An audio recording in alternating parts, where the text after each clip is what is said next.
تيم الجنوب افريقي يتقدم الفريقين في دخولهم لارض الملعب. شادي محمد كابتن النادي الاهلي الاسبق والان لاعب النادي الاسماعيلي، واليوم والليله هو عريس هذه المباراه.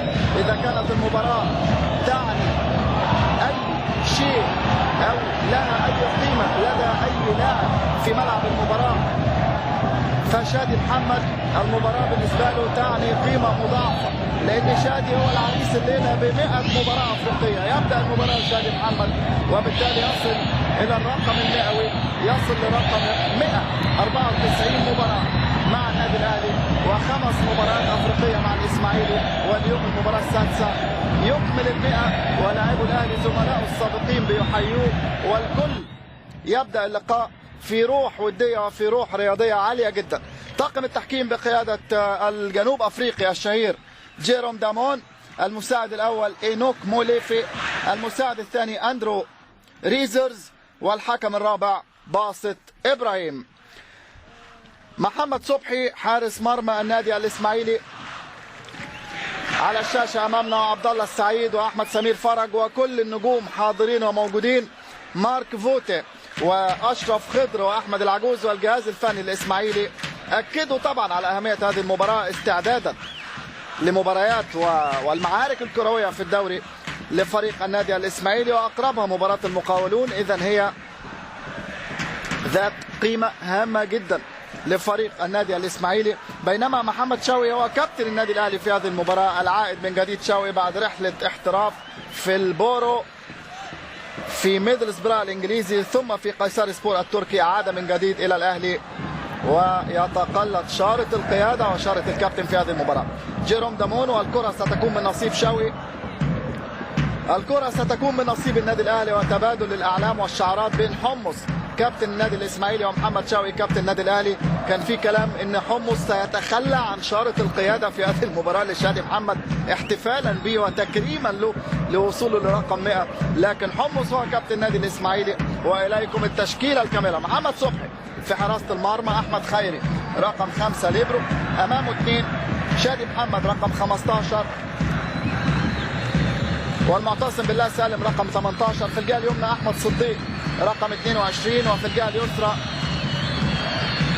عبد الله الشحات رقم 21، خط راسه حمص رقم 8، عبد الله السعيد 12، واحمد سمير فرج 17، وفي الامام جودوين النيجيري رقم 28 واحمد علي رقم 23. تشكيله النادي الاهلي في غياب اسماء كبيره وفي غياب نجوم كبيره، فضل كابتن حسام البدري والجهاز الفني النادي الاهلي راحتهم اولا وعدم اشراكهم خوفا من الحصول على الانذار الثاني. كتيبه كبيره من اللاعبين واسماء كثيره لديها انذار اول، ستمحى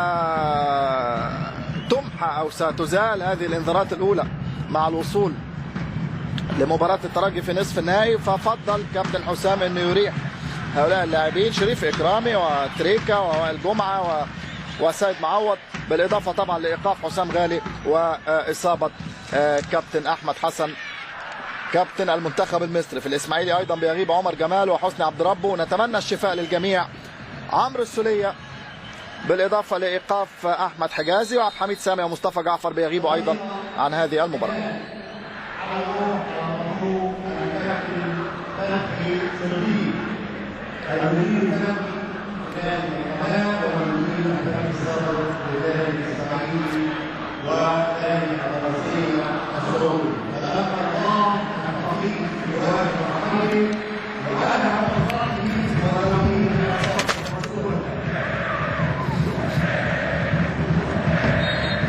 دقيقة من الحداد، دقيقة من الصمت على روح الفقيد الكابتن فتحي صديق، طبعا مدرب نادي القناة ونجم النادي الإسماعيلي الأسبق، للفقيد الرحمة ولأهله الصبر والسلوان كابتن فتحي صديق.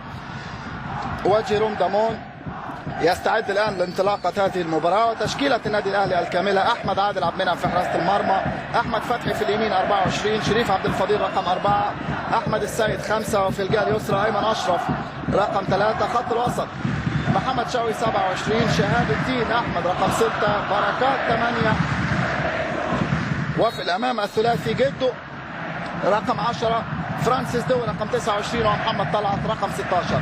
إذا تبدأ القمة المصرية على ملعب استاد الإسماعيلية. على اليسار النادي الأهلي بالزي الأحمر الشهير، وعلى اليمين النادي الإسماعيلي بالأصفر البرازيلي المحبوب والمعشوق لدى جمهور هذه المدينة الجميلة.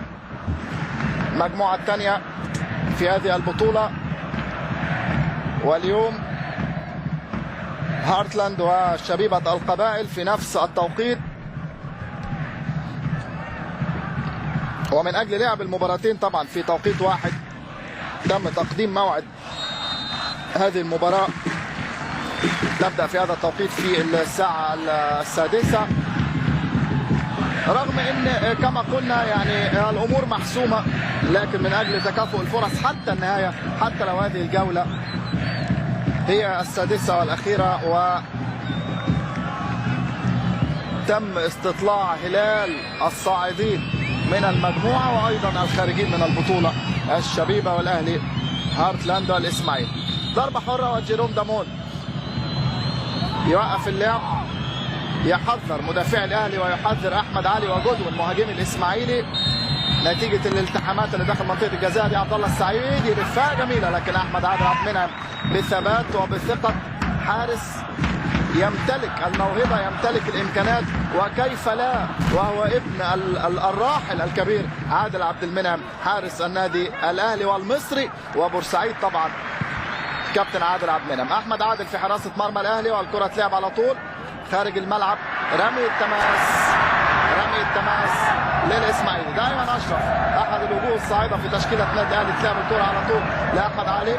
أحمد علي يلم الكرة ويحط جميع حول المرور. الجمهور متحمس جدا، جمهور الإسماعيلي يريد الفوز ولا شيء غير الفوز، حتى لو كان الأهلي بيلعب بتشكيلة منقوص منها عدد كبير من اللاعبين والأسماء الكبيرة، لكن تبقى دائما كما قلت في البداية، من كان يتحدث عن أنها مباراة ودية أو مباراة بلا قيمة أو شيء لا يعرف شيء عن تقليد الكرة. هي الإسماعيلي والأهلي والله لو مباراة ناشئين تحت 9 سنين بتحمل داخلها عوامل إثارتها ومتعتها دائما. هنشوف الإسماعيلي يبدأ بقوة، يبدأ بهجوم، ضربة حرة في مكان جيد جدا، حائط بشري أهلاوي من 3 لاعبين، والضربة الحرة بالقدم اليمنى. تتلعب الكرة وتسديدة لكن تخبط في الحيطة، تترد وتبقى هجمة مرتدة. النادي الأهلي يقودها محمد طلعت من الجانب الأيمن إلى فرانسيس يريد أن يقدم أوراق اعتماده لدى حسام البدري والأهم لدى جمهور النادي الأهلي. هذه كرة وانفراد بركات، وكرة وانفراد وفرصة أولى تضيع من الفتى بركات، يضع قدمه مين؟ اعتقد معتصم سالم، ينقذ هدف مؤكد. فرصة أولى، شوف الهجمة المرتدة نموذجية الهجمة المرتدة، لا والله مش معتصم، ده شادي محمد في احتفاله بالمئوية يمنع هدف للأهلاوية. تتلعب الكرة، فرصة للتسديد، أحمد فتحي تاني هيشوط، فتحي فرصة خطيرة جدا النادي الأهلي يرد بقوة وكرة ولا يوجد تسلل، وصبحي وضربة ركنية، لكن يبدو أن هناك صفارة اصلا قبل بدايه او قبل انهاء الهجمه من احمد السيد، ويبدو ان احمد السيد كان متسلل بالفعل في الهجمه اللي تقدم فيها. اثاره في بدايه هذه المباراه، كره للاسماعيلي تترد بهجمه خطيره جدا لبركات، ثم كره اخرى لاحمد السيد واحتسبت الكره تسلل، لكن يبدو ان الكره فيها شكلها كده في الاعاده محتاجين نشوفها اكتر من مره يعني علشان نحكم عليها هل قرار المساعد كان سليم ام لا. كرة إسماعيلاوية من جديد، شادي محمد، إنجاز غير مسبوق، لم يسبق لأي لاعب في القارة الأفريقية لكي نعرف حقيقة أو طبيعة الإنجاز. هذه الكرة العرضية الجميلة من أحمد سمير فرج، ترد إلى حمص وفرصة للتسديد، مش ممكن جول، هدف للدراويش. عبد الله الشحات يصدر الفرحة لجمهور الإسماعيلية بتسديدة بعيدة المدى في الزاوية اليسرى لمرمى أحمد عادل عبد المنعم. هدف أول مبكر جدا للإسماعيلي عن طريق عبد الله الشحات اللي يطلق صاروخ تسديدة يفرح معها جمهور الإسماعيلية يفرح معها جمهور الدراويش. شوف الكرة ادي الاستلام ثم تسديدة بالقدم اليمنى، روعة روعة من عبد الله الشحات. انتظرنا التسديدات من احمد سمير فرج لكن جاءت التسديدات من عبد الله الشحات. 1-0 الاسماعيلي.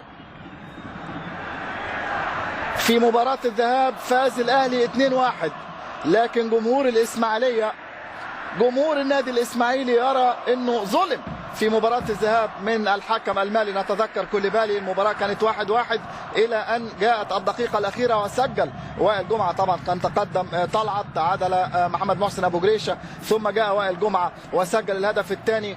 كان هناك اعتراضات كثيرة على هذا الهدف على اعتبار انه كان هناك خطأ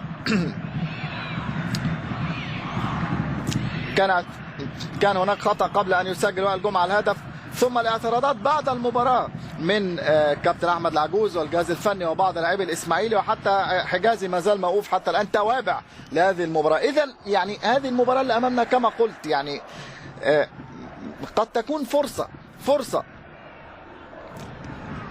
للنادي الإسماعيلي وهؤلاء اللاعبين لمصالحة الجمهور، والأهم الابتعاد عن قاع المجموعة. هذه الكرة تلعب أمامية يعني من فرصة بركات ومن انفراد بركات تترد الهجمة. البداية سريعة جدا والبداية ساخنة جدا والمباراة ممتعة جدا في 6 دقائق لعب حتى الآن، كما هي العادة وكما هو الحال دائما في مواجهات الأهلي والإسماعيلي، الدراويش والشياطين. جيروم دامون اللي أدار لقاء مصر والجزائر، نتذكر مباراة العودة، مباراة الجزائر كانت انتهت 3-1 الذهاب، العودة في استاد القاهرة كانت 2-0 للمنتخب المصري بقيادة هذا الحكم جيروم دامون. تتلعب الكرة أمامية إلى أحمد صديق لحمص، تتلعب في نص الملعب. أحمد خيري الليبرو يتقدم، تتلعب تاني لحمص، جميله جدا لاحمد صديق اللي كان في النادي الاهلي. لكن لو قعدنا نقول اللاعبين، ادي كره وعادل يغلط احمد عادل، لكن ينقذها شريف عبد الفضيل، يصحح خطا حارس مرماه وتطلع الكره من جديد الى رمي التماس. الاسماعيلي يضغط، الاسماعيلي افضل حتى الان. شريف عبد الفضيل تنشق الارض كما انشقت الارض عن شادي محمد في هجمه بركات، تنشق الارض ايضا عن شريف عبد الفضيل وينوب عن احمد عادل عبد المنعم في حراسه مرمى النادي الاهلي في هذه الهجمه. هدف اخر ضائع من الاسماعيلي. حمص عاليه من حمص لكن ما فيش حد، والكره اقوى من اللازم وتصل سهله لاحمد عادل. طويله الكره، فرانسيس ما زال لم يظهر. اقول لحضراتكم لو يعني تتبعنا بقى مسيره اللاعبين اللي كانوا في الاهلي وراحوا الاسماعيلي او اللي كانوا في الاسماعيلي وراحوا الاهلي مش هنخلص. الملعب مليء بهؤلاء اللاعبين، يعني من احمد صديق لشادي لاحمد سمير فرج لغيرهم، وفي الاهلي طبعا بركات وفتحي وغيره. فخلينا نركز في المباراه، نركز في هذه المتعه الكرويه اللي بيقدمها لنا الفريقين حتى الان. ادي طلعت عرضيه من فتحي لكن ينقذها الدفاع الاسماعيلاوي وتحديدا شادي محمد المتالق امام فريقه السابق. شادي محمد بيحتفل بطريقته الخاصه جدا بوصوله للرقم القياسي الافريقي ب100 مباراة في دوري الأبطال. صبحي في مرماه والكرة العالية، لكن هناك في صفارة من حكم اللقاء. جيروم دامون سيعيد الكرة من جديد.